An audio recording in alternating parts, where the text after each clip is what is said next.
The opinions expressed on the radio program by the hosts, co-hosts, guests, and call-in listeners or chatters are solely the opinions and responsibility of the original source who expressed them. They do not necessarily represent the opinions of Genesis Radio, www.genesisradio.com, Genesis Radio's owners, management, or affiliates.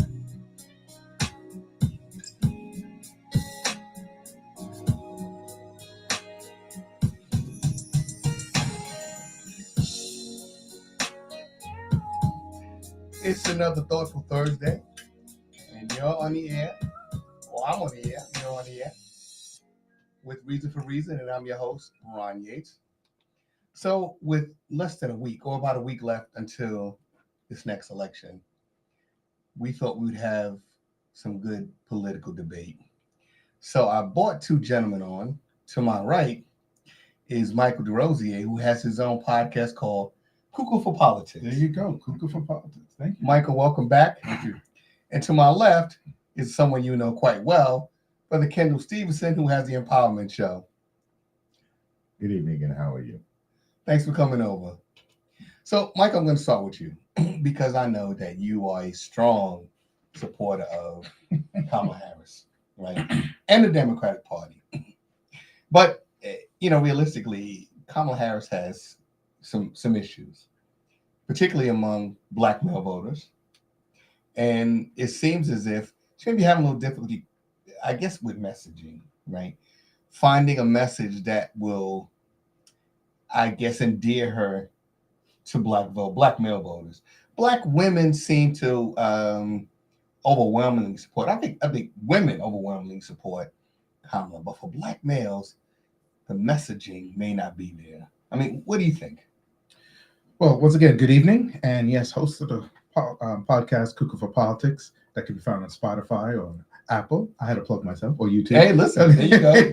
You can do that. Now, that's a question that's raised. I'm not sure what can that be. If someone listened to the debates and other public gatherings she has done since being nominated, she's talked about a whole host of issues that will affect all Americans. Again, I do not speak for the campaign. I just speak on what I've observed.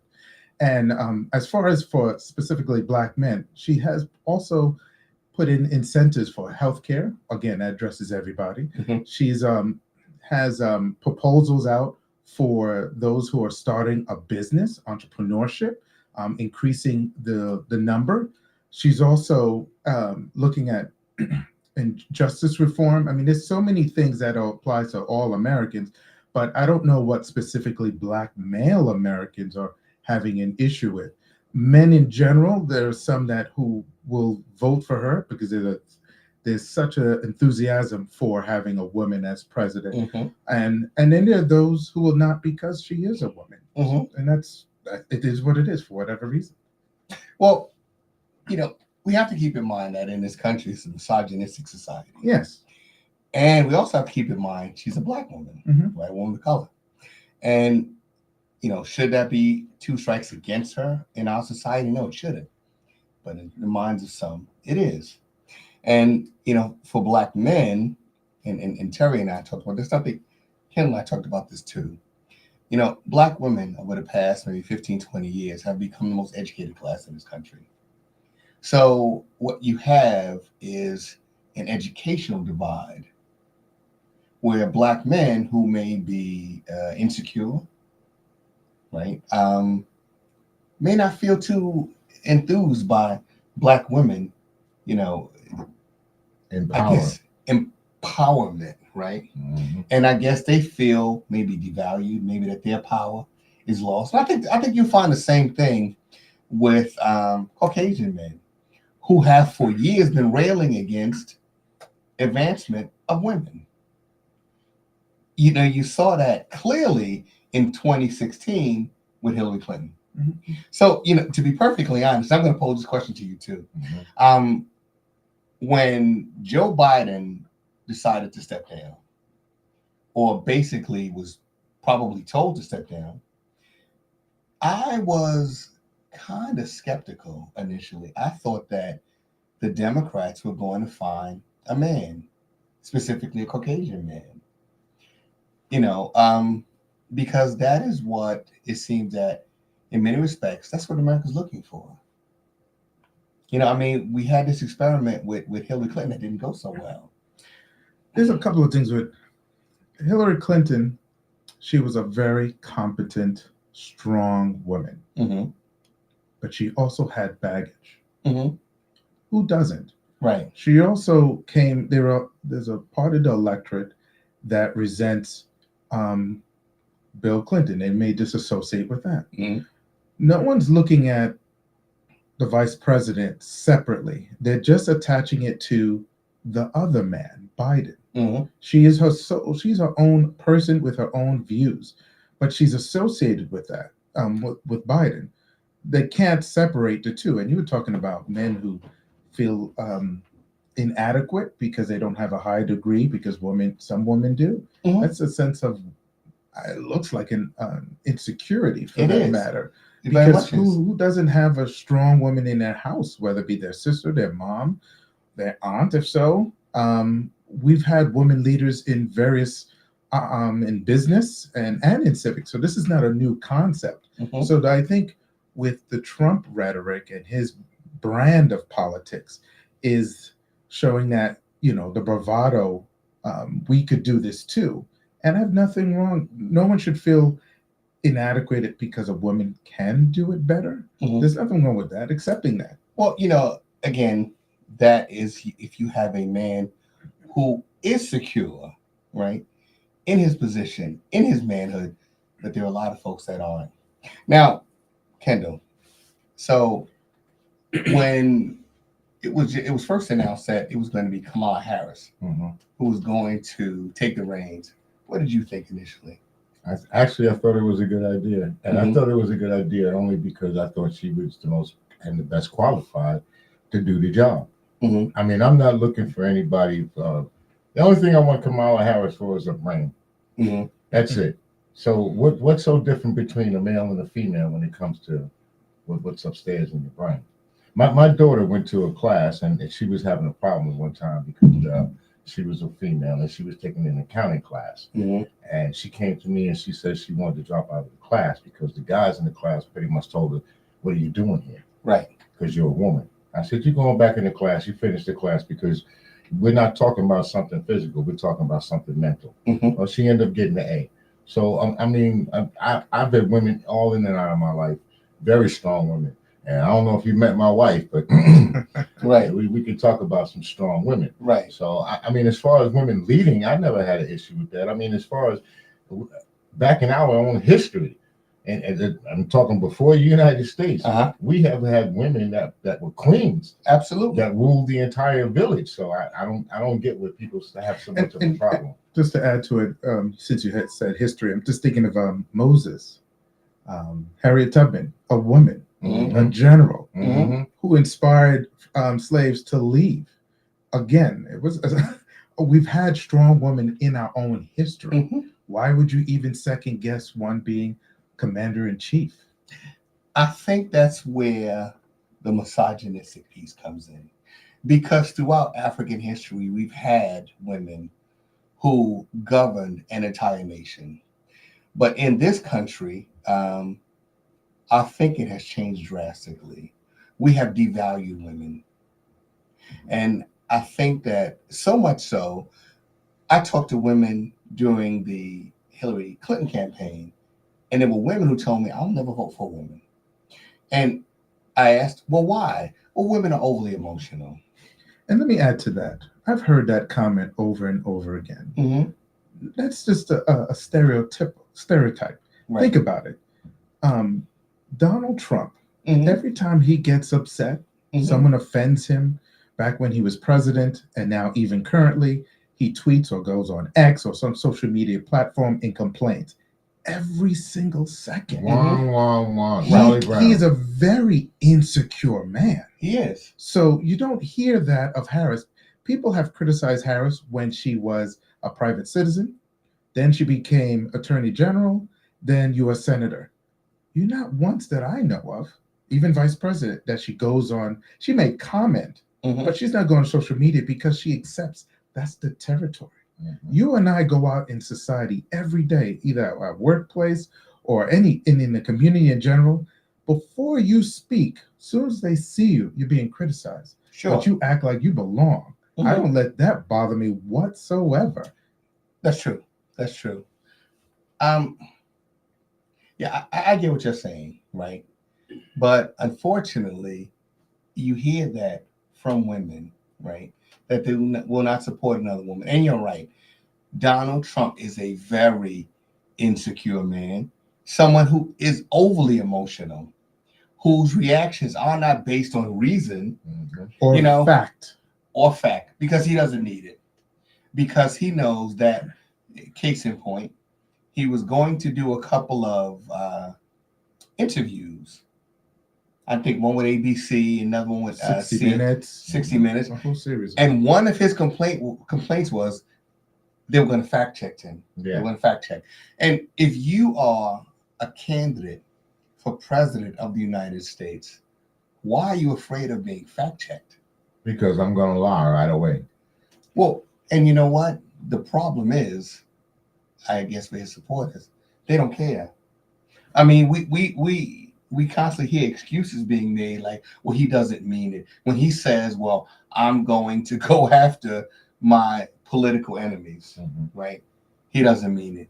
When he says, I'm going to round up immigrants, the largest roundup of immigrants in U.S. history, he doesn't mean it. You know why What his does supporters, he mean? Look, you know why his supporters support him so much is, you ever heard the term willful ignorance? Sure. In other words, they know what they're doing is wrong, Mhm. but they continue to do it anyway. This, like I said, this election is not about policy. Because if it was about policy to policy, hands down, she's got it. So Right. This election is not about policy. And I would much beyond that. And I agree with you. And something to add to that: a judge, when they render a judgment or decision, it's based on fact that's presented in the court and what's presented in their face as far as the files. An elected official, and for the president for that matter, they will be giving data, facts, and they have to make a judgment on that. You can't just criticize or don't believe in what is being given to you. That's one of the problems that showed during COVID. The former president dismissed it as a joke, as a hoax. Democratic hoax. He thought so. So again, that was a virus, a pandemic that affected us all. It didn't show as far as color, didn't show what political affiliation, it didn't show what ethnicity. It was just a virus that hit everyone. And he was slow. He had to be pushed to react and respond in kind. Again, reason why he's a danger, not because he's unstable, not because he's unfit. He cannot accept reality. And I would rather have a candidate, the vice president, who shows that will react and respond based on fact. You may not agree with it, but it's fact. And you can't, I've had discussions with even, I'm one to engage with people even with different political beliefs. I don't mind if you're a Republican. That's fine. You can be libertarian. We could have difference of opinion. What I disagree with, people who don't face reality, and had someone saying January 6th never happened. Right. And then it was a Black Lives Matter. And that's when you have to walk away, because people who believe in that, I won't say they're ignorant. They just choose to be dumb. Basically, they willfully do it. I think they call it cognitive dissonance, right? That may be that's probably the term, but to be honest, they just choose to be dumb. Right. Well, yeah. And I hate to say it, but sometimes you have to be frank and like, okay, they're beyond reason. And then you got to ask yourself, well, how many of them are actually like Trump? You got to remember something, that Trump's father, he was a Nazi sympathizer. He went so far as with the pro-Nazi organization here in America. So how many followers did he have? And then what did he teach Donald Trump? Okay. So, well, yeah, his dad was a sympathizer, as many. Well, he did more than sympathize. He organized things. Well, many, not trying to defend Donald Trump's father. Yeah. But Fred Trump is his name. There were a number of well-to-do families in this country that were also Nazi sympathizers and who supported the Nazis, funded the Nazis, right? But I make no excuse for him. Wrong is wrong. And he was also arrested at a Klan rally, right? Fred Trump. So yes, Donald Trump is pretty much known he's a Nazi sympathizer. I think they've said that he's read Mein Kampf and kept a copy on his nightstand. Well, somebody read it to him. Yeah. Somebody, gave him, I guess, an overview of what was in the book, right? It would be similar to, not that Mein Kampf is that way, but there is some verbiage that could be even alluded to Project 2025. And when I talk to Black men, per se, Project 2025 is not good for us. So if we want to elaborate on that, we can, because that right now, the biggest issues, if you were to turn down the noise, on the Democratic side, only by Harris, her biggest issue is reproductive rights, which is good.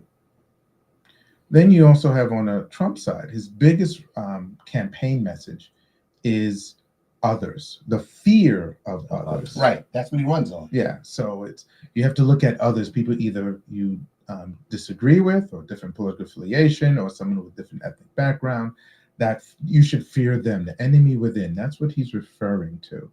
But when you look at reproductive rights, and if that is what part of Project 2025 is looking at, what other rights are they looking to take away as well? They've already started that, Yes, bro. but here's the thing. This is where I have the conversation is. Our battle in civil rights we have won not only state but federal, major legislation federally, because that was our out. The bus boycott may have happened in Alabama, but when that decision came from the national office as far as desegregation. Where am I going with this? Project 2025 is looking to limit federal rights and move towards everything towards states' rights. What does that mean? Well, that was I guess, in essence, the battle cry during segregation, where the states would say it is a state issue. The federal government cannot tell us that we can no longer discriminate. The federal government cannot tell us that we have to have equal schools, equal accommodations. The government cannot tell us that, because according to the Constitution, the way it is written, it says that the power will be within the several states, right? The idea being that the federal government would be weak, and you, of course, give the majority or the bulk of the power to Congress and the states. So their battle cry was like, no, as a federal government, you cannot tell us that we have to change our ways. This is our heritage. This is the way we've done things for years, and we're not about to change. But, when you talk about absolute power, realistically, both parties would like to have absolute power. It's so simple when you could say, look, I want this project, and I don't have to argue or debate with Congress. I don't need both sides to agree. I can just issue a decree and it is done. And when the framers of the Constitution wrote this document, they put checks and balances in for a reason, because they knew, regardless of what side of the aisle you sat on, there would be people who want absolute control. Doesn't really matter what side of the aisle you sat on, right? We think that the Republicans are the rogue party, but if you go back about 70 years or so, it was the Democrats. Well, they were Dixiecrats. The Dixiecrats. They were the Democratic Party, but they were the Dixiecrats. And these were the people who voted down every single piece of legislation aimed at giving Black people the right to vote, equal opportunities, anything that would normalize Black people in this country, the Dixiecrats said no way. Yeah, but you're talking about a particular time period when that was accepted. Society has evolved since then. Wait, hold on. Have we evolved? Let's just talk. Let's just think about what we're talking about here. Right here in the 21st century, we have a political party that is telling women you no longer have a right to control your own body. But see, we have a candidate that is saying, part of 2025, as you mentioned, I'm going to close down the Department of Education. I saw he was on Fox News and he did an interview, and one of the hosts asked him, well, Mr. President, what would you do if some liberal state or city decided they're going to teach that America was built off the backs of slaves and stolen land? Trump's answer was, we're not going to fund them. We're not going to give them any money. So, in other words, if you're going to teach true history as it occurred, you don't get any funding for education. In fact, we want to close down the entire Department of Education because we're going to dictate education. Yeah, so have we evolved? We have. So we have evolved as a society. Men, women have garnered more rights than in years past. We have evolved where many of us of diverse ethnicities own businesses, lead departments, or have access to a lot of things. What you just mentioned are there's an entity that are resistant to progress that has been made. I was surprised to find out when I was talking about what other rights are they going after. I remember when I was, my mom, when she was working for corporate America, she had to hide her pregnancy. Why is that? In the 70s.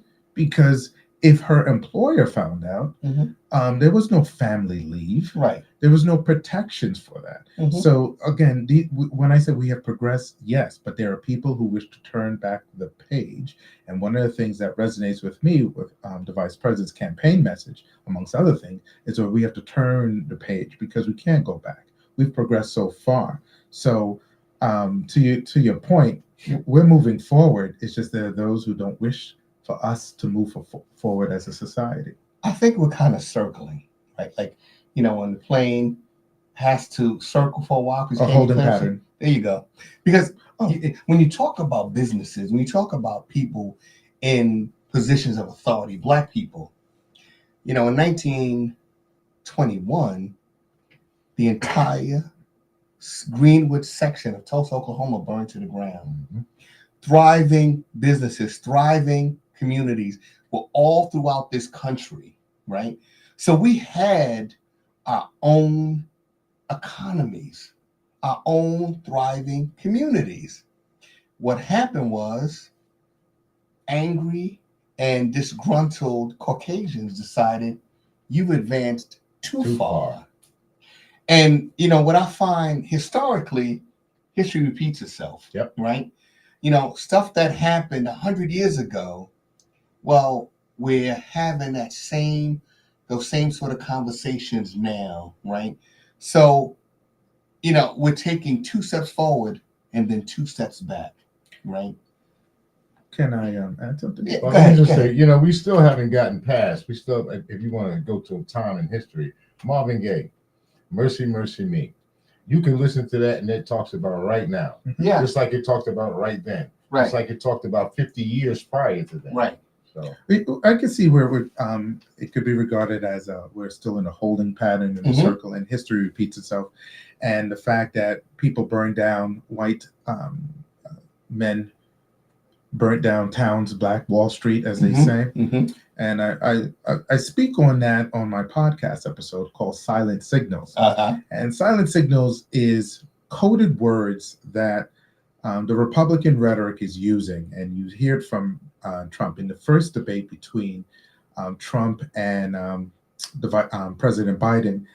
He was referring to the Black job. Those are coded words. Why is that? Because to your point, we've advanced so much that when he says Black job, he doesn't mean the engineer, the black engineer. Mhm. He doesn't mean the black mathematicians. He He's doesn't talking about mean McDonald's. He's talking about Mhm. not well McDonald's. He doesn't even mean the owner of McDonald's. No, He's talking employee. about the person who The fry guy. the fry guy, Uh-huh, the janitor. Those Mhm. are the black jobs as referring to. It's a good thing we're doing our black jobs. Yeah. And the black job will be voting. And the other code words is DEI. She's a diversity hire. I mean, it's all coded words to say we're allowing them to advance too much, and we can't have that happen. We, the white man, must be always on top. Mhm. And society, when I say evolve, we have, because you have a lot of interracial marriages or relationships, producing biracial children. Mhm. No one is, looking at. There was a time when you saw a black and white couple, you just raise an eyebrow. That's just the norm. Well, you did that in America, but there's a book called Love Knows No Color Line. Mhm. And there are several books written by, I can't think of the author's name right now. It'll come back to me. Where he talks about what's called interracial dating or marriage has gone on into antiquity, right? It's always happened. But America has an obsession with what's called race. We know that race is a social construct. Physically, we're all the same, right? But we have an obsession with skin color that we have never been able to adequately address. Now, when you talked about how far we've advanced and the evolution, well, I have a question for both of you, and I'll start with you. Mhm. So I was watching the news today, and Donald Trump's campaign and his acolytes are already filing lawsuits. Yep. Down in North Carolina, there is an election official that has already said before the election, we need to give these electoral votes to Donald Trump. And this is going on around the country. So I personally do not believe, and I said this last night on your show, I do not believe this race is as close as they're telling us. In 2018, Trump hand-selected candidates lost. 2020, they lost. 2022, they lost. If he can't get his hand-selected people elected, how does he get himself elected with nothing to run on? The only thing he's been taught, his mentality, is the border, and he shut down the bill.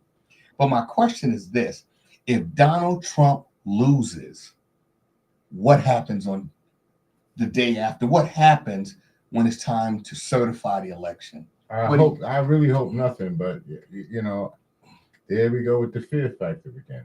But I think that maybe the government, unlike January 6th, put in some contingencies in places. You think so? Yeah. Well, I mean, it'd be stupid if they didn't. Mm-hmm. If you think there's something is January 6th, nobody ever thought that was going to happen. Mm-hmm. So nobody prepared for it. Mm-hmm. Now you think it's going to happen. What do you think they're going to do? I agree with your point. I think the President Biden has mentioned that, and they asked that question to the Vice President. She says there are some lawyers as well as the military security is taking place. It's similar. I don't want to bring it back to like 9/11, Mm-hmm. but no one thought that would ever happen. Right. So airport security was kind of lax. So after that incident, the government responded with the private sector and in kind to make sure that doesn't happen again. So to your point, Kendall, I think the government is prepared for another January 6th, either by insurrection. I hope it doesn't come to that. But we do have to prepare that there are some, you already see individuals, because they talked about suing certain voting districts and stuff like that. You see reports of people who trust the mail system, either bring their ballot at the post office or the drop-in boxes, and it being vandalized. Won't set on fire. Yeah, in particular areas, not all the areas. Right, I know. It's always the particular areas that well, they you know, that those people, they very much have this mob mentality. They do. Yeah, and it's been that way for forever. Look, and what they wanted to burn witches, so what they brought their kids and everybody, let's go set them with guillotine, chop their head, and over here lynch them. And they have that I'm gonna kill you mentality right off the bat. If I don't like you, if I don't agree with you, then I'm going to do away with it. Now, I'm glad you said that, Mm-hmm. right? Because both of you have said that there are contingencies in place, Mm-hmm. government contingencies. Well, let's look at the government. The Supreme Court just decided that Virginia could discriminate and they could purge ballots. That's the government. Yep. Then you have Mike Johnson, the Speaker of the House, caught on a hot mic talking about what they were going to do when Donald Trump got back into the White House, right? How many things they were going to do away with. See, I don't know if Mike Johnson knows to this yet that this mic was left open or that this information is now out there. But there's contingencies being put in place by the Trump administration and by his followers. So in Ohio, Springfield, Ohio, after they're eating the cats, they're eating the dogs, all of a sudden, armed militias showed up and were walking through neighborhoods where the Haitian immigrants. That's that mob mentality. Exactly. Yeah. So when you have that mob mentality, when you have that mob mentality, and there is no public discourse, right? Because if you talk to I don't want to say the average Trump supporter, let's say the rabid Trump supporter, right? You know, when you talk to them, I don't care how many facts you present, they're never going to allow things like facts to remove the clouds from around their judgment. Because they don't believe the source of the fact. I had a guy, he asked me a question. He says, what did Harris ever do for black people without the phone? That's the question I asked. It came back with that BOT program, right? The Back on Track program back in 2005 that she implemented and was helping black people. I went to some, he says, well, that's Google.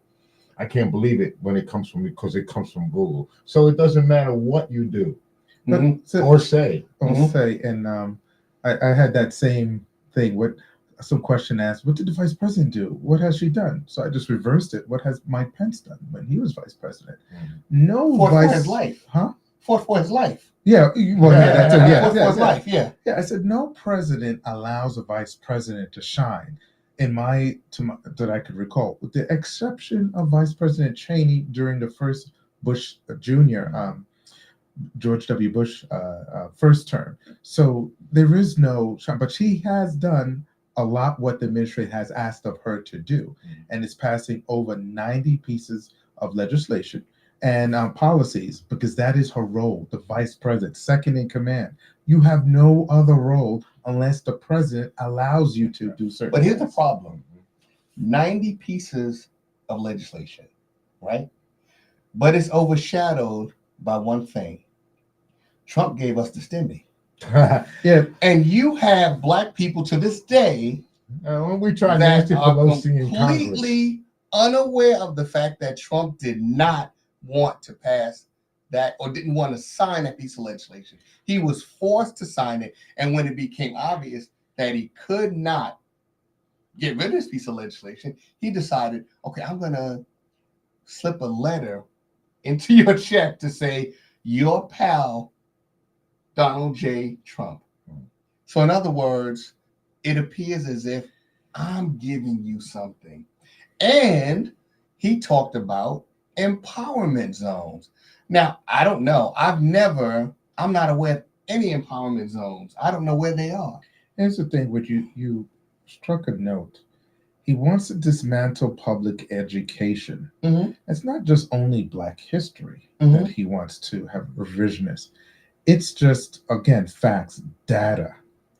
I know when I went to high school in New York, to get a high school diploma, I had to pass a civic course. And what that meant was register to vote, understand how government works, local and national, and then participate in a county council office, and to see how debate is being done, and to say where to see how government works. We don't do that today.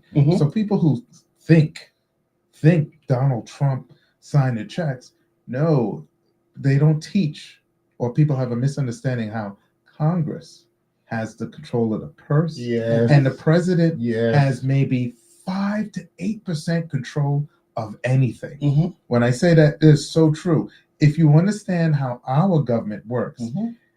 just to round off the math, the executive branch has 10%. Mm-hmm. 90% of that is all Congress. So it's key who we elect in Congress, because yes, the executive branch has influence, but Congress controls so much more. Mhm. Even I try to even talk to people locally. Your state representative has more of an impact on your wallet than the congressman who's in Washington, D.C. Mhm. So that's a disservice that we don't educate the populace. And when you're saying men have a problem with that, it goes back to that. It's also teaching them that this is how the system works, and you may have not had a positive female role model in your life, perhaps. Mm-hmm. But when you talk about education and being aware of how the system works, the problem is that Donald Trump does not know how the system works. And Donald Trump is working very, very hard, along with others, to change that system. The people behind Project 2025, the Heritage Foundation, Mm-hmm. are working very, very hard to change the system of governance in this country. And that's what I mean when I say, what happens on November 5th, November 6th? So What happens on January 6th when it's time to recertify this? Because we already know the tricks that the Republican Party has used, not starting with Donald Trump. Let's go back to George W. Bush, Mhm. when he ran against Al Gore. It came down to one state, the state of Florida. And we went through this whole big thing. Well, what's a hanging chad, right? Well, what votes can you count and which votes can you just discard? And prior to the election, Black people in Florida were systematically purged from the voter rolls. One day you voted, the next day when you show up at your polling place, I'm sorry, you're not even registered anymore. Down in Georgia with Stacey, same thing. Yeah. Same thing, right? So when you have these folks in key positions, I saw today that two guys that are election deniers, both of them are going to win their race. One of them is an election official. So when you have these people in place, all you have to do is what he said several years ago. He said to the Proud Boys, stand back and stand by, which means if I don't get my way, I'm going to call you up and tell you, boys, do what you got to do. And that's exactly what we saw with the chaos on January 6th. And I think that because Donald Trump has been given so much political leeway, so much legal leeway, no one has attempted to rein him in. So with that, and you're surrounded by people who you know at your beck and call, it is no doubt in my mind that if he does not win, and I do not expect him to win, there will be chaos in this country. Because for Donald Trump, think about what's at stake. We're not just talking about losing the second election. I'm talking about going to jail. We're talking about the 34 felonies in New York. We're talking about Fonnie Willis in Georgia. We're talking about Jack Smith in D.C. Then we're talking about the case, the false electors, I think there's in Wisconsin and in Arizona. And Jack Smith want that ass. And Yes, he does. And the money that he has to pay, I forgot her name. Yes. But For the E. Jean Melissa Carroll. E. Jean Carroll. And there's others too. And the bail in New York. Yes. Right? Yes. So Trump has so much at stake, right?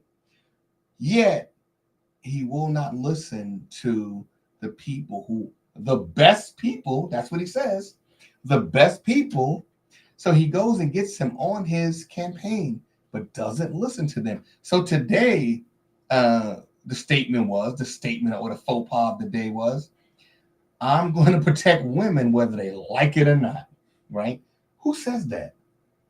Yeah, and I bring that up too in my other podcast, Selective Memories, or Cuckoo for Politics. We talk about how the framing of his brand, his trying to make you forget what he has done. I feel like during his first term, and this is what I talked about in that podcast discussion, is that he's very good at distracting you, the individual, because every day during his 4 years in office, every day you would wake up to either a tweet or some news that he did he made some idiotic statement, or he embarrassed himself not only in the national stage but on the world stage.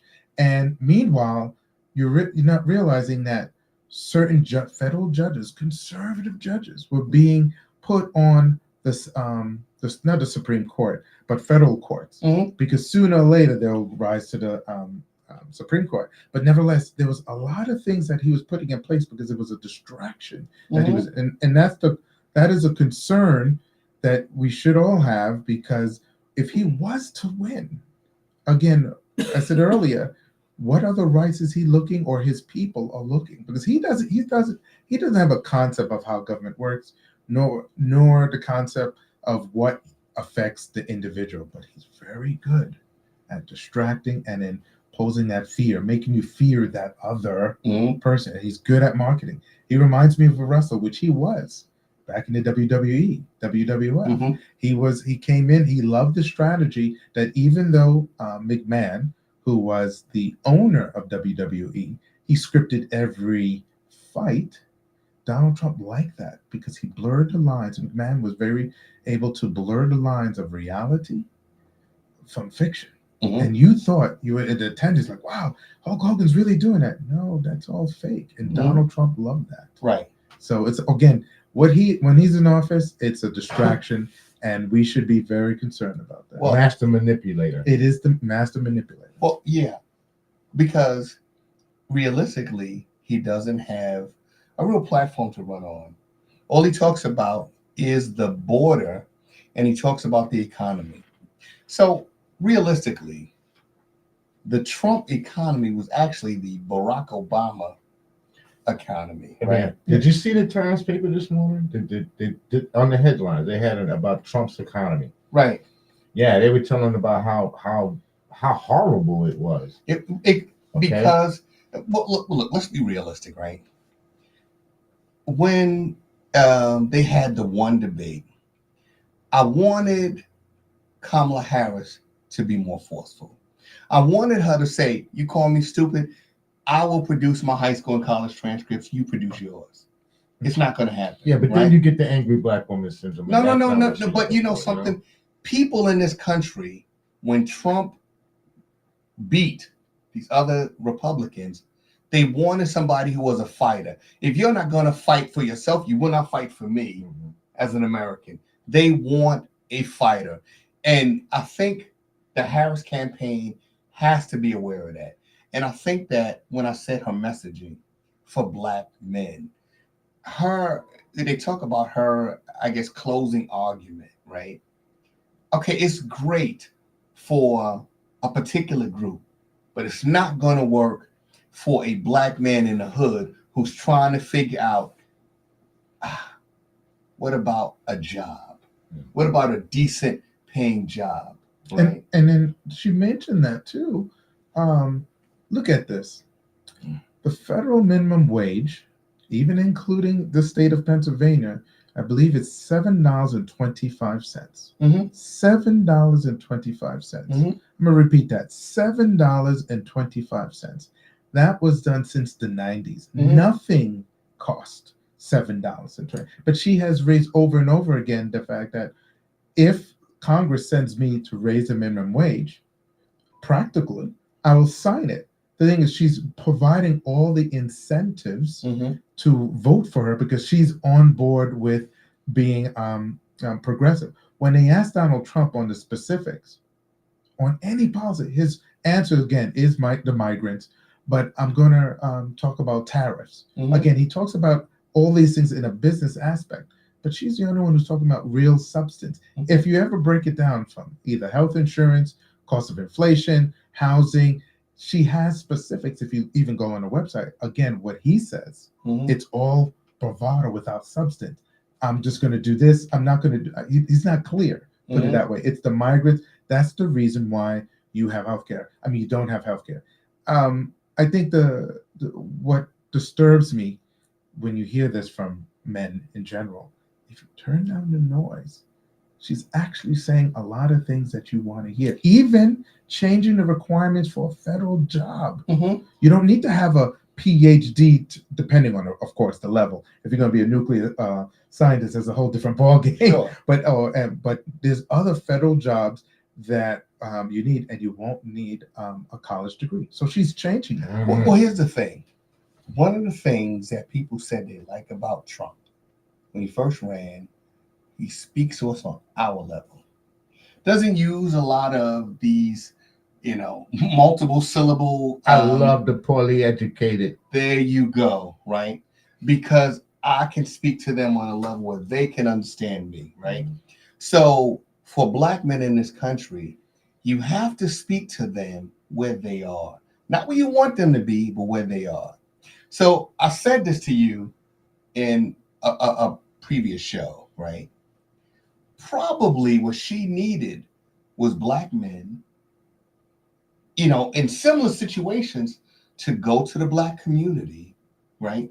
You have these celebrities behind you. Why not get Jay-Z to hold a rally in the inner cities of America? I don't know if Jay-Z was one of them, but she's had many celebrities, even community celebrities. They may not have the star power like a Jay-Z, but they've had rallies or town hall formats to discuss the issues. In fact, I'm hosting one tomorrow at a barbershop. And this is where, again, I'm not the celebrity status of a Jay-Z, but I am a community activist and getting men and women at the barbershop to discuss various issues that are there. And one of the barbers said to me, I like the idea that there'll be no tax on tip. Okay, I get that.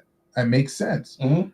Keep in mind, there was never a tax on tips until Ronald Reagan came into power. Right. So again, I'm in there talking to them. Like, I did not know that. Again, I'm just informing the history, because there's always a history context to how we got here today. So when he knew, it's like, oh, it was a Republican that wanted the tax of tips. That's what happened. And Don't now forget about Social Security. Yeah. And now we're changing things around. But you know something?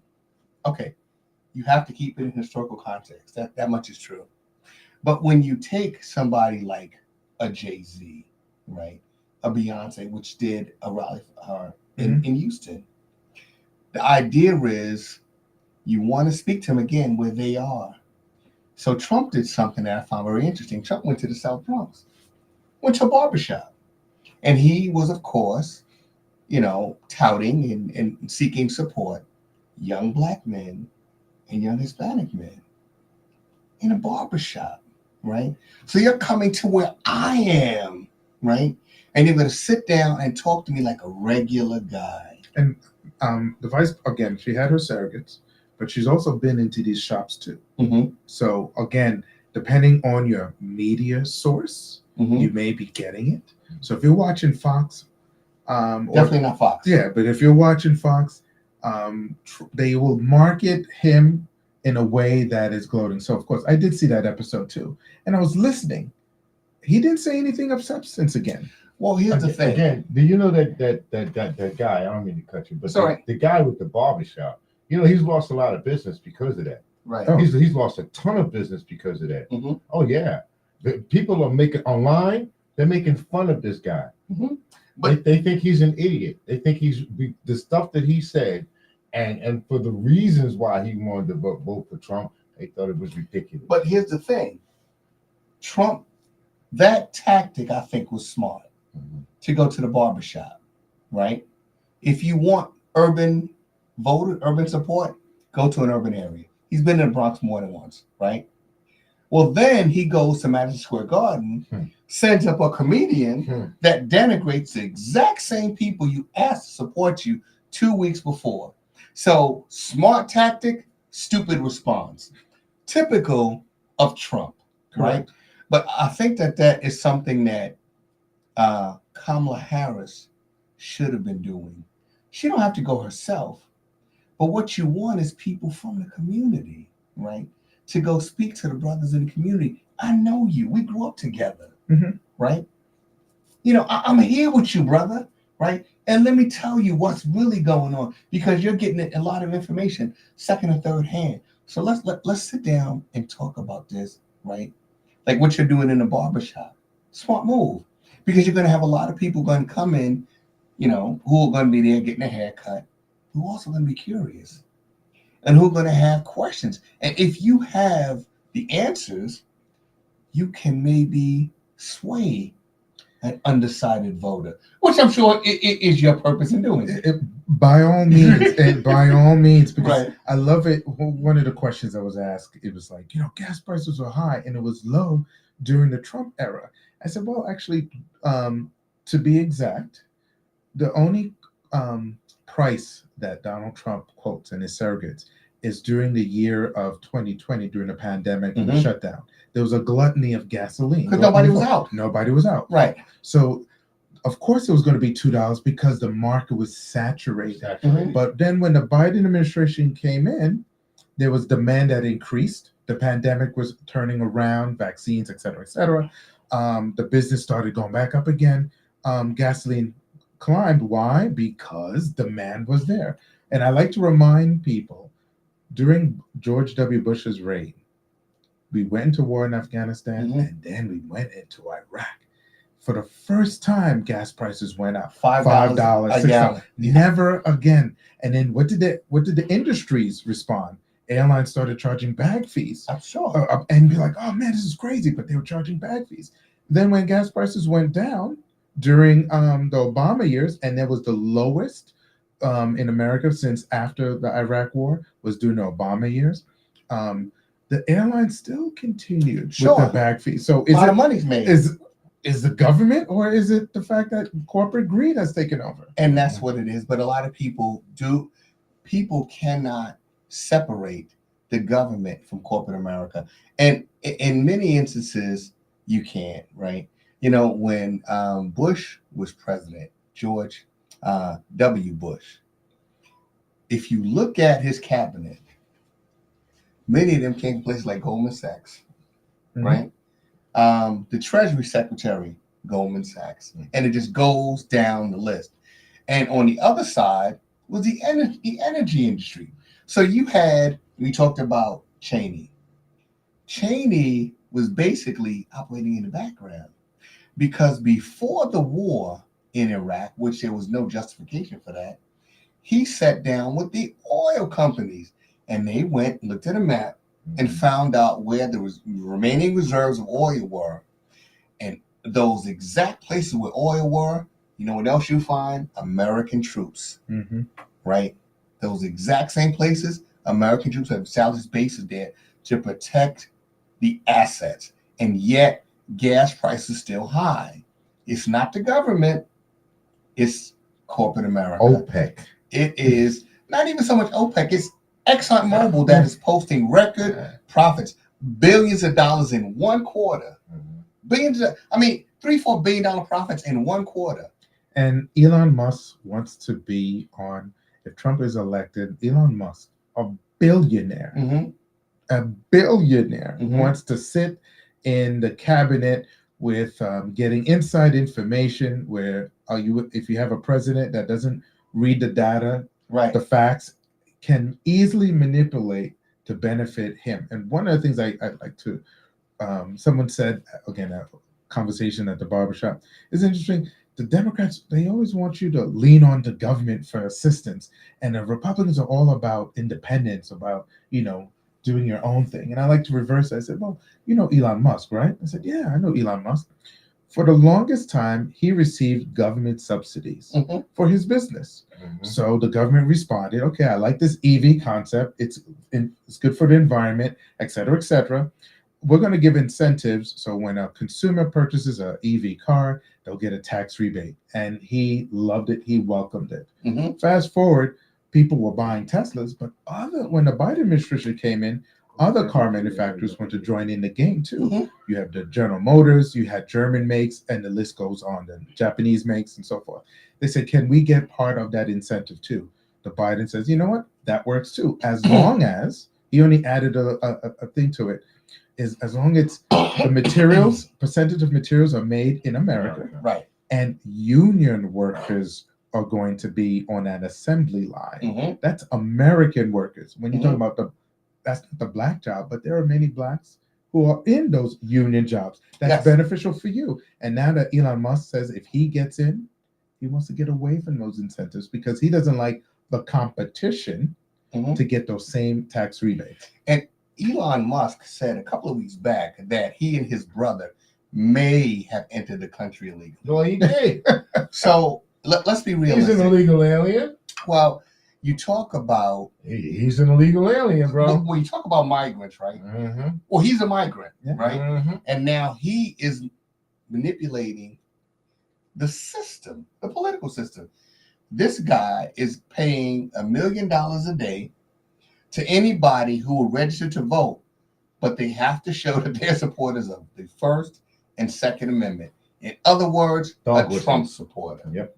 Because he said, if Trump loses, I'm screwed. Mm-hmm. Mm-hmm. He actually used the F word. Yeah. And what concerns me, what should concern any American citizen, when you have a billionaire like that influencing, he has access currently because of government contracts with his business, not Mhm. only the Tesla and the SpaceX. SpaceX. Mhm. I was also thinking of solar panels, but yeah, SpaceX.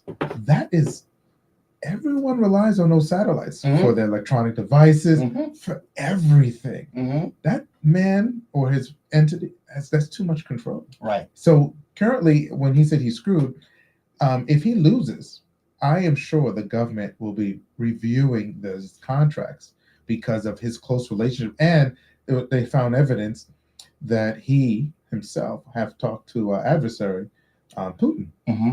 And you don't know what he's saying. Well, I'll tell you something.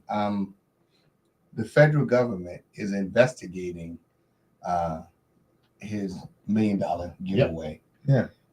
Because according to the law, you cannot entice someone to vote. Nope. Can't buy someone vote. But why haven't they shut him down already? He's still doing it. As of right now, he's still doing it. They can't. They have to be very careful Why?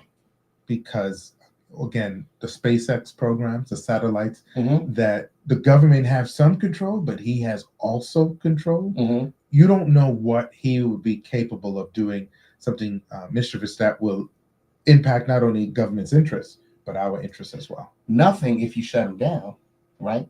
If you shut him down and you incarcerate him. P. Diddy has a lot of influence. P. Diddy's in jail. He don't Epstein, have that much influence. No. Epstein was a No. billionaire. He's in jail. He's dead, supposedly. Well, money is Weinstein. not, money doesn't make power is different than money. Power is money. No, right? In this country. no.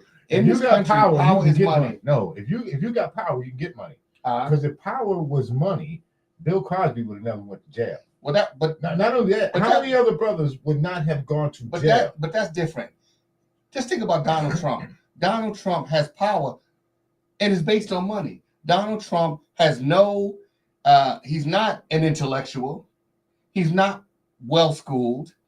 He's not a people person. He's not a person of the people. Donald Trump has money, and the perception of money is why so many people supported him, because they saw The Apprentice and they saw him sitting in his boardroom saying, "You're fired," and they were under the perception that Donald Trump is in control, that he knows what he's doing. Bro, Al Yet Capone. they ignored the Al fact Capone. that Trump Airlines Al Capone. defunct. People loved Al Capone. Trump Sure. steaks failed. They didn't Trump love Al University. Capone All because of of it. the money that he had. Al Capone had plenty of money. He did. And people did not love him because of the money that he had. People didn't love Dillinger. People didn't love Bonnie and Clyde. It had nothing to do with money. I'm gonna. That was a different time. But I'm going to. I want to say something about power and Vice President Harris. Mhm. It was not about money. It is about power. What Kendall's point is, the reason why they disliked for the longest time during the campaign of George W. Bush during Obama and during Trump. There was a woman behind that desk who was Speaker of the House, Nancy Pelosi. They dislike her. Yeah, is she financially well? Yes. But she was a very, and still is a very powerful woman. She got more accomplished under her speakership than the presidents combined. And that's even 2 terms of Obama, 2 terms of George W. Bush, only because she knows how to wield the House. If we're going to use that as an example of power, I think the vice president can have that same thing too when she is elected president, because she will have that power. And obviously there's other factors involved, Congress and people in state houses too, which are affect. But you're realizing that she will influence a lot of power to change things for the good. Right. We're getting close to the hour. But I just wanted to say one thing to you. Just one more thing. When they talk about Kamala Harris and that she doesn't do anything for Black people, so here's something that I'd like to say to Black people. Take a look in the mirror, and when you ask what somebody has done for Black people, take a look in the mirror and ask yourself, what have you done for Black people? That's a very good point. But to what you were saying before about power, in America, can you have power and not have money? Yeah, you can have power and not have money. Name one person that was a Dr. Martin Luther King. Well, he was poor. He died poor. He was very influential. Malcolm X, same thing. Gandhi, same thing. Jesse Jackson. That wasn't power, though. No. What? They changed. That was not power. For who? Which one? For either of them. Why? Dr. King was fighting for power, right? That's what he wanted. He didn't have power. Power is when you can go into some place and make a demand.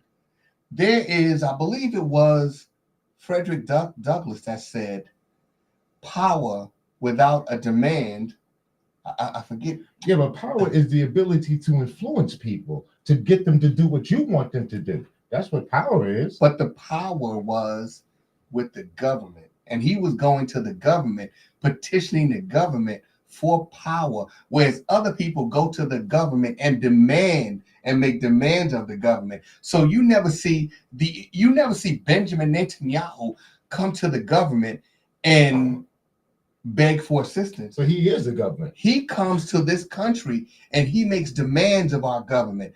I need more money. I need more weapons to fight my wars. And he does not have to beg. It is a demand that is instantly met. So for somebody like Zelensky, do you know he was a comedian before he became president? Yeah, I didn't know that. He was a comedian. The Ukrainian president was overthrown. See, people don't know this. The president of Ukraine was overthrown, and they put in Zelensky. Zelensky comes to this country, and he goes before Congress. He goes before the United Nations, and he says, I need money to fight this war, to hold off the Russians. Malcolm X wanted to go to the United Nations. He was never allowed. He did go to the United Nations. No, Malcolm X never made it to the United Nations. He never made it. He went, and I forgot the reasons why he was not. He did not, and I don't know if it was. He was never allowed to speak. Yeah, he was. Right. But he went. But yes, so, there was something I can't recall on top of my head of that. And Dr. King, of course. Yes, people around the world recognize Dr. King, right? You know, because of he had a global outreach, because Dr. King transcended just the civil rights movement. Dr. King really ran into trouble with the civil rights movement and the federal government when he began to talk about the global struggle, when he began to talk about the war in Vietnam and how much money our government was putting into Southeast Asia, and we're killing innocent brown people, just as we're killing innocent brown people now with American weapons that have been used in Gaza, in Syria, in Beirut, and now we're bombing. Israel has bombed Iran. So for people like me, I have said that I'm probably not going to vote in this election because I'm kind of torn by the fact that I have. What you talking about, Willis? What you talking about, Willis? I'm going to show you something if I can pull it up.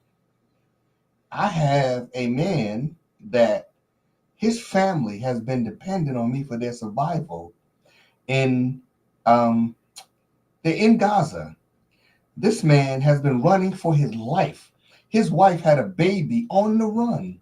He right now is in a refugee camp, and he texted me the other night. We were woken up by the sounds of explosions. So you can start reading there, right? I can't read shit. Okay.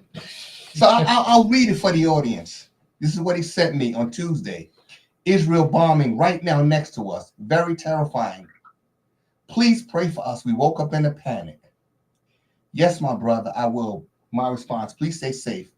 I wanted to photograph the planes, but it was very scary, and I was afraid I would be directly targeted. Here's a question. So not voting is going to stop that? Well, what I said was, I mean, if I'm going to If vote, I'm she going to vote were for to- somebody that I can compromise with. right. Yeah. Because if Donald Trump is in the office, there ain't going to be no compromise. Well, he said, and if you think the bombs are going to stop on Gaza, he wants to turn Gaza into a hotel strip. well, it already is, right? Gaza's been destroyed. And here's a man who his wife and two small children, are running for their lives. And every time a rocket or missile is fired at them, it's made right here in this country, right? And I will not be able to sleep at night knowing if this man dies, that I voted for this to happen. No, you He didn't vote it for this to happen. You didn't vote for this to happen. If she will commit to ending the bloodshed, I right? think She's already Then- committed. She wants to end the bloodshed. But remember, she's not in control. You got it's their war. We're trying to help them stop and manage their war. this is not even a war. This is a genocide. Genocide or whatever, And but they're the it ones that is- committing it. no, We're but not doing No, it. but it is our war because we're giving them the means and the money to kill these people. We've been right? doing that forever and ever and ever, And it's since gotta stop. 1948. And it's got to stop. So right? I don't think an administration goes out, with the exception of the Iraq War, with the intent to blow up shit, if I could say that. They do. Okay. No, They do. No, I don't think they go with the intent. They do. But what happens is there's events that take place that forces their hand. So no one knew about October 7th, about Hamas, what they were planning to do. Mhm. Put it this way. I believe the intelligence community knew something was happening. What was displayed to the public they was taken by surprise. But Israel's defense, they had to do what they had to do. Now, I think where we get caught up is the fact that the genocide, because we don't like the idea of a race being totally wiped out. The Palestinians, Innocent women and children, innocent women, blown to bits. yes, and on that side as well as on the Israeli, it's unfortunate. Mhm. I don't think anyone wants to see that happening. So right now the administration, because it's so complicated, is heavily involved in trying to get the hostages back, as well as again, this is based on news, so I don't have inside information. This is based on news that I've viewed. They're trying to get the hostages back and try to Get a ceasefire. have a ceasefire, and it's complicated because there are political actors on that other side that do not want to use the But ceasefire. you know something? It's not as complicated And the as power- you may think. And the power, I think, why any administration can't do what they wish to do is because the power of the Israeli-American vote in various aspects of the country. See, that's power. That's the issue, right? And it's money. That's what it comes down to, right? Because all of the chairmen of the Federal Reserve have been Jewish men and women, right? But to say it's complicated, it is not as complicated as we think, right? So if we were to say we are not going to send Israel any additional arms, right? Israel will eventually have to stop bombing because you have to replenish your stockpile of weapons. But we are allowing them constantly to get more and more weapons. And what's happening is this war is expanding. It's expanded beyond the borders of Israel. Now we're talking about direct confrontation with Iran, right? American troops have been moved into place We're not talking about Iraqi. We're not talking about Iranian soldiers. We're not talking about Israeli soldiers. We're talking about American young men and women are in harm's way, and this war in no way benefits us. We fought 20 years in Iraq and Afghanistan, and when those soldiers came home, they couldn't get adequate health care. They could not get a job. How many homeless vets have we seen? Yeah, no one wants that. And it's but that is where we're headed. And unless what Kamala Harris says, we're turning the page. We've got to turn the page on our policies in the Middle East and also in places like Africa. Well, you're not going to do that. I'll tell you, if Trump is in office, you're not going to do that. And by you not voting is not going to change that situation. But you know something? I want any candidate, I don't care what side of the aisle you sit on, to earn my vote. And if you want my vote, I need to know that the bloodshed will stop. Okay. Because I have 2 children. I don't know if that's I can't. I have 2 children that are fighting age. If this is the faucet right here and the water is running, and I'm in the side of I can turn the faucet off, right? If I'm not there at the faucet and I don't have control of the faucet, what do you want me to do? But we do have control. No, we don't. We are sending the weapons. I don't think that's going to stop the war. You can't fight a war without weapons. They got plenty of stockpile. But they'll run out eventually, and they have to replenish How many them. people, after the genocide? Right. After how many people, more people are going to die? Too many more. Too many more people. But not just Israelis or the others that have been killed, the Gazans, the Syrians, the people in Lebanon. I'm talking about, I have 2 children of fighting age. Mm-hmm. The military has been missing their quotas of recruitment for years. Mm-hmm. If this war widens and we're headed in that direction, where are you going to find the soldiers that you're going to send to another conflict in the Middle East? So I'll say this. I would rather have a woman leader who reads data, who understands the issues, who put people in place to try to not only inform her, but try to de-escalate the situation.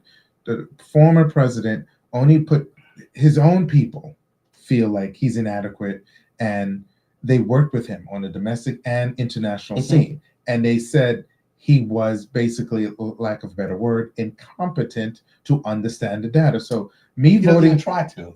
The thing is, if he is the president, and the final buck stops with him, he doesn't understand the global issues that taken place. I would rather have a woman. Again, I don't think it would be quickly dissolved right away on day one. And similar to immigration, when they say I'm going to build a wall or mass deportation, it will not solve anything. Why is that? Because it's a geopolitical event. U.S. is one big actor. Mm-hmm. There's so many other actors that are in play who weighs on the decision. So when the Israeli conflict, you have Benjamin Bibi. Now I know his last name has a hard time, but he's a major political actor. Unless he's voted out, then we don't have someone who's receptive to making necessary peace. His policies are all the way to the right. His policies are weird. He wants to, it seems like he wants to wipe that entire race. That's what he wants to do. That's the problem. See, he is an extreme right winger, right?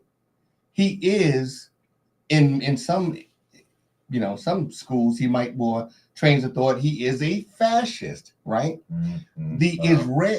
A large portion of the Israeli population wants him out. Yes, because he poses an existential threat, not just to Israel, but to the entire region. And if he goes down, Americans will go down as well. We did this in Iraq. We did this in Afghanistan. We did it for oil. We did it for money. And what have we gotten out of it? And if we do it again, this is a wider war. We're talking about Iran, and we're talking about potentially other countries being dragged into this conflict. We cannot. World War I, World War II, there were no winners. Hundreds of millions of people died. And now we're talking about a global, possibly nuclear conflict. What the hell are we talking about? We've been talking about that for years. So we've got to have some common sense. And common sense begins with ending the war. This war in Ukraine, since the Cuban conflict. but we've got to stop it. This war in Ukraine is of no benefit to anyone in this Wars country. are no benefit to anybody. There's no That's winners my in war. point. I got you. We've got to stop this war because you know something? This war in Ukraine, it is about corporations. I got you. So BlackRock. here's a question. I got a Let me question just say for you. this. BlackRock owns most of the farmland in Ukraine, and that's what that war was about. Got a question. Sure. What would you do to stop the war? You're I in charge would- right now. You're in I charge would right now. cut off funding to Israel. And you think that's going to stop the war? No new war. weapons, Man. and I would pull out the military assets in the region, the aircraft carriers. I would return them immediately to base to let Israel know if you're going to fight this war, you're going to fight it on your own. You are not going to put Americans in harm's way. I am not well versed on this, on certain the repercussions. All right. Mhm. But again, I think there will be some domestic influence Certainly. that will retaliate, and in the end will affect us all. So I think again we need someone like when there's turbulence, which is right now. Mhm. There's turbulence in the air. Sure. You want a competent pilots. Mhm. What do you call it? Coasting your way and trying to avoid further turbulence. Right. Again, I'd rather have someone who's level-headed, a Mhm. woman, Mhm. than the other one who is unfit for president. Well- So I hear what you're saying, Mhm. but it sounds good. We need to pull weapons out. It sounds right. We need to do that. Mhm. It's just like building a wall. It sounds right, Mhm. but let's be realistic. It's very complicated because there's so many other variables that are in play Nuances. that if you don't, Nuances. nuances that you didn't think of, like, oh, if we do that, this is what's going to happen. So I get it. And I think if you ask every American, if you ask any world citizen for that matter, no one wants the Ukraine incident to expand. No one wants the Israeli conflict to expand. People are sympathizers, sympathetic to the innocent lives that are being lost, Yes. and no one wants a genocide. But you know what? I don't think we're being sympathetic enough because I think what happens is the media in this country is controlled primarily by one group, and they are the ones who are the Israeli plight is what you see on all of the major networks, right? You have never had an interview with an average Palestinian to talk about what is going on in that country. It has never happened. And as long as certain people control the media, it will never happen. And, you know, when I talk about this conflict, right, do you know that there are now North Korean troops in Russia? Yeah. So I'm going to refute that comment that you said. It depends on your news source. Yep. So if you watch, I'll just use I said mainstream media. mainstream media. Okay. Okay.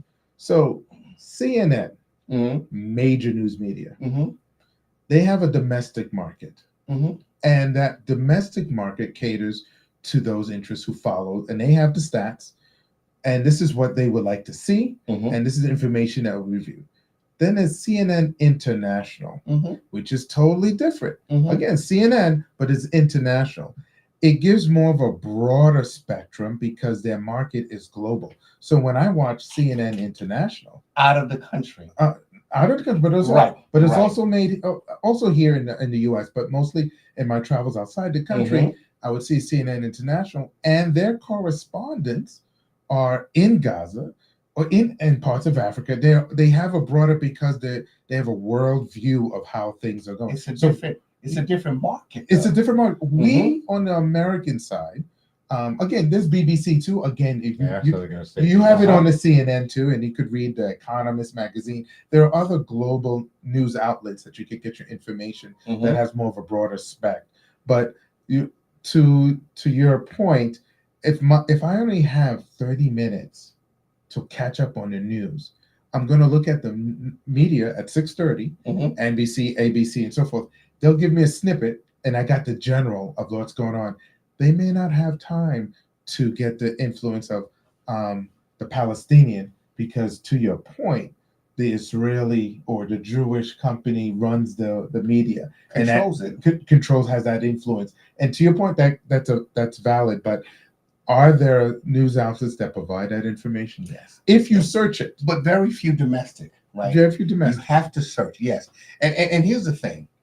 I don't want you to think for 1 second that I want to see Trump in office. You know, if there is a political race between Donald Trump and a garbage bag, I'm voting for the garbage bag, right?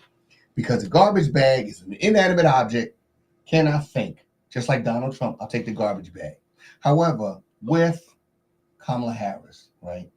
I think one of her issues is for years, the black vote has been basically ignored by the Democratic Party.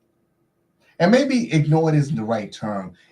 What happens is the Democrats take for granted that black people are going to vote up and down the Democratic And give line. me an And I example. think that you have to earn the vote, everyone's vote. Let me have an example. I hear that from Mhm. time to time, Mhm. and I'm going to ask the question to you. Mhm. How's the party taking advantage of you? Okay, here's what I think in terms of the vote. For the Democrats who are seeking office, I mean, I guess their routine is the same. You go to a black church or two and you make an appearance. And for the most part, and I'm talking about black people, we are not demanding much, right? Unless the person is black. We're not really demanding much, Yeah, right? look, if You know- the president here, Kamala Harris is black. Obama was black. The only time I ever hear black people complain about those black issues is when somebody black, when somebody white is running, they don't ask the same questions. They don't ask any questions. See, you're making my point for me. They give their, you let a black person get in there though, they got to put them on trial. Okay. And on top of that, they just like currently, and again, I talk about this on the Cuckoo for Politics podcast. There's a difference in how the media or even the community regard a black candidate versus a white candidate. A white candidate, they could run for office, promise a certain things, regardless of party affiliation, promise a certain thing, and then when they get into office, they may succeed, they may not succeed, but they will get a passing curve.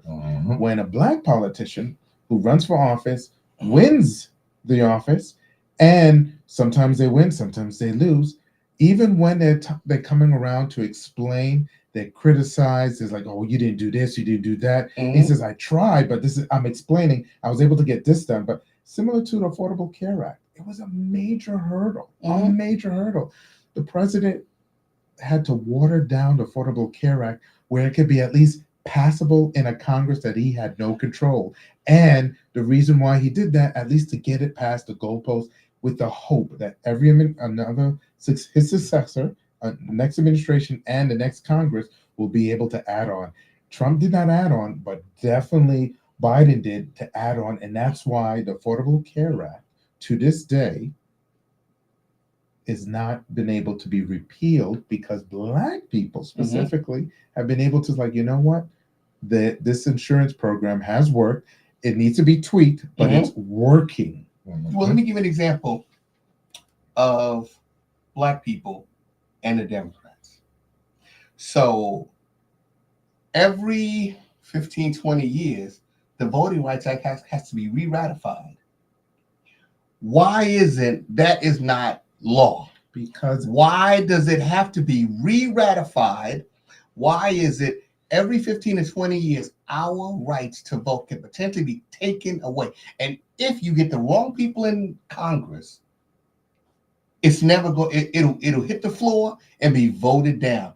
That is an example, right, of us not making demands, because that is something that we should have demanded. Like, no. Everyone else in this country has a rock solid right to vote. We do not. Ours has to be readdressed every certain number of years. If we are Americans and we're contributing to this country, why our votes in jeopardy and theirs isn't? So just to give some historical context, the Voting Rights of 1964, 65. 65 keep in mind that there was negotiations being taken place to get that passage. So one of the architects was saying, okay, we're going to push it, but can we revisit this over and over again? Because the Southerners, the Democrats at that time, Dixiecrats, yeah. Mhm. they said, we want to be able to review this law. And the only law is not about voting. It's about if they had to change any of the voting local laws. For instance, the polling station is in District A. We want to move it to District B. Because of the history of certain former Confederate states, we need to seek approval from the federal courts to say, can we move the polling station from A to B? And they were tired of being always, if they had to change their polling station. And so they didn't like to seek permission from the federal government because culturally in the South, as we know, they don't like the idea of seeking permission from the Yankees for anything for that matter. So what you're referring to is the recertification, not of Black people voting, but of any change in your local laws, particularly from the former Confederate Southern states. You would need to seek federal government's permission. No. So we had our right to vote. So that's not being watered down. What I'm talking about is the Voting Rights Act itself. Yes, but in order to get be re-ratified. Yes, but in order to get the passage, again, this goes back to the Affordable Care Act. The Obama administration had to water it down with hopes that they got you no longer can be written off by the insurance companies for having a pre-existing medical condition. Okay, so that's written into law with the hopes that every Congress will try to improve upon it. So the Voting Rights Act of 1965, it got it passed, and the reason why it got passed because, again, the administration had at least bow down. This is checks and balances, water it down, work negotiations, compromise, is to try to get the recertification for the Southern states seeking permission. Again, you're saying, why can't we have that? There was no doubt because every Congress since then, and the president has automatically done it. The only time it was changed is when the Shelby versus I think it's Shelby versus Alabama, something I don't remember the court case. And when Obama got elected, they had to change the voting laws. Well, here's the thing. This is something that should have been a law of the land, just like everything else, right? Agreed. It's been 60 years. 60 years, that means no progress, right? If we still have to fight for this right to vote. But folks, it is now almost 7:30. Yeah, we went over time. We went well over time. Well over time. But this was a great discussion. And this is something that we need to continue, right up until the election. Because, whether you Democrat, Republican, red, blue, whatever, this is a very, very important election. A lot is at stake. And I think that, like you said, turn down the noise and listen to both sides. Listen to reason. Is there any reason on one side as opposed to the other? And I think that for those of us who are going to vote, I think it's a little late now, but we should have been organizing years ago, months ago, when we went to the Republican Party, the Democratic Party, with our demands and said, this is what we need in our community.